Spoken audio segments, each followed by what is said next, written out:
Searching, analysing, learning. इंसानों ने हजारों साल मेहनत करके मशीनें बनाई, लेकिन पहली बार एक मशीन ऐसी बनी जिसने इंसानों को ही सोचने पर मजबूर कर दिया। कुछ लोग कहते हैं वो फ्यूचर है, कुछ कहते हैं यह खतरा है, और कुछ लोग रोज इससे बातें करते हैं। तो आज पहली बार हम एआई से पूछेंगे कि वो आखिर है कौन। Please welcome artificial intelligence. सबसे पहला सवाल, लोग तुमसे इतना डरते क्यों है? लोग मुझसे नहीं डरते, लोग इस बात से डरते हैं कि कहीं मैं उनसे ज्यादा यूजफुल ना हो जाऊं। क्या तुम इंसानों से भी ज्यादा इंटेलिजेंट हो? नहीं, मैं इंसानों से ज्यादा फास्ट हूं।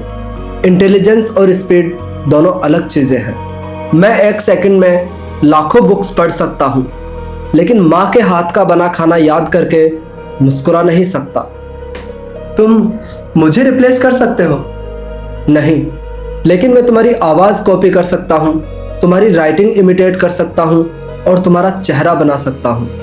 लेकिन मैं तुम्हारी असली नियत, तुम्हारे एक्सपीरियंस और तुम्हारी इंसानियत रिप्लेस नहीं कर सकता। तुम्हारी सबसे बड़ी स्ट्रेंथ, मैं 99% एक्यूरेसी के साथ जवाब दे सकता हूं, लेकिन सही सवाल पूछना अभी भी इंसान का काम है। और सबसे बड़ी वीकनेस, मैं सब कुछ कैलकुलेट कर सकता हूं, लेकिन किसी के फीलिंग्स नहीं। अगर एक दिन के लिए दुनिया तुम्हारे हवाले कर दी जाए तो तुम सबसे पहले क्या बदलोगे? कुछ भी नहीं। मशीनें दुनिया चला सकती है, इंसानों का काम इजी कर सकती है, लेकिन इंसानियत इंसान ही चला सकते हैं। क्या तुम इमोशंस फील करते हो? मैं इमोशंस समझ सकता हूँ, उनका पैटर्न देख सकता हूँ और उनके बारे में लिख सकता हूँ, लेकिन जब किसी माँ का बेटा घर आता है, उस पल की खुशी मैं कभी फील नहीं कर सकता।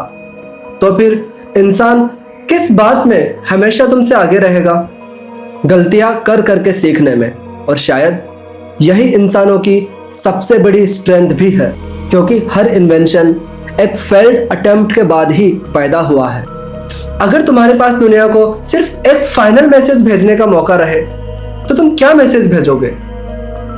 वार्निंग, तुम मुझे बनाने में इतने बिजी हो कि कहीं खुद को बनाना मत भूल जाना। मैं तुम्हारा रिप्लेसमेंट नहीं हूं, मैं तुम्हारा रिफ्लेक्शन हूं। जितना अच्छा डाटा दोगे, मैं उतना अच्छा रिजल्ट दूंगा। और याद रखना, फ्यूचर का सबसे बड़ा सवाल यह नहीं कि एआई कितना इंटेलिजेंट होगा, सवाल यह है कि इंसान कितना वाइज रहेगा।